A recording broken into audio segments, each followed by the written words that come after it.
રમવા માટે નથી જતી, પણ અત્યારનો વિષય છે, કરંટ ચાલી રહ્યો છે, આપ બધા જાણો છો, ન્યૂઝમાં પણ આવે છે, લવ જેહાદ. લવ જેહાદ શું છે?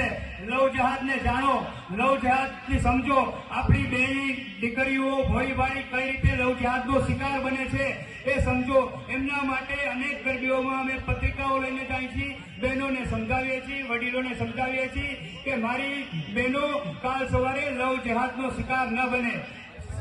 ટૂંકમાં કહું તો નામ બદલાવી વિધર્મી મુસલમાનો ગરબાઓમાં પણ આવે છે, આપણી બેન દીકરીઓને ફસાવે છે, ફોસલાવે છે, પોતાનું નામ અલગ કરીને પાછળથી જ એ પોતાને નિકાહ કરવા માટે તૈયાર કરે છે, નિકાહ કરે છે.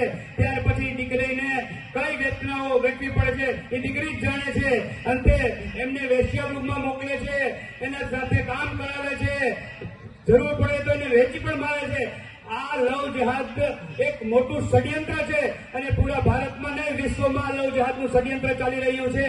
એનાથી બધાએ સાવચેત થવું જોઈએ. આપણી બહેન દીકરીઓએ ખાસ આનાથી સાવચેત રહેવું અને સાવધાન રહેવું. તમને એક નાની વાત કહું કે તહેવારો ચાલુ થાય, ગણપતિ મહોત્સવ આવે, ગણપતિ મહોત્સવની અંદર આપણા ધોતી જબ્બો પહેરી અને આરતી કરતા હોય હિન્દુ ભાઈઓ, અને આપણી બહેનો પણ ત્યાં હોય, અને આ જ ગણપતિઓમાં કુલચો અને માથે વિધર્મી ટોપી પહેરી અને આરતી કરવા આવે. બીજે દિવસે ન્યૂઝમાં છાપાઓમાં છપાય કે હિન્દુ મુસ્લિમ એકતા ના દર્શન થયા.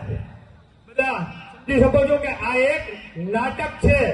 ગણપતિ પછી નવરાત્રી આવે, એ જ વિધર્મી મુસ્લિમ જીન્સનું ટી-શર્ટ અને પેન્ટ પહેરી અને પોતે આ નવરાત્રી ગરબાઓમાં જાય છે, લાણીઓ આપે છે, ગિફ્ટ આપે છે, સોગાત આપે છે, અને આપણી બહેન દીકરીઓ પર ઇમ્પ્રેશન જમાવી અને એને ફોસલાવી, ફસાવી, પટાવી અને અંતે એ લવ જેહાદનો શિકાર બને છે. એ જ એનો ટાર્ગેટ હોય છે.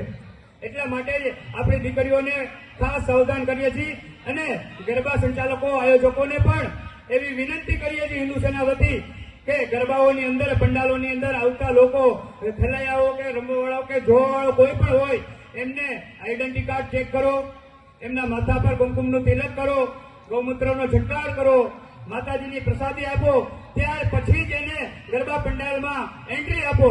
આવી અમે હિન્દુ સેના વતી તમામ ગરબા મંડળોને વિનંતી કરીએ છીએ. વધુમાં સંદેશો એ પણ આપીએ છીએ કે ગરબી સંચાલકો જે છે, નાની ગરબી હોય કે મોટી ગરબી હોય, તેમના વગાડવા વાળવા, તેમના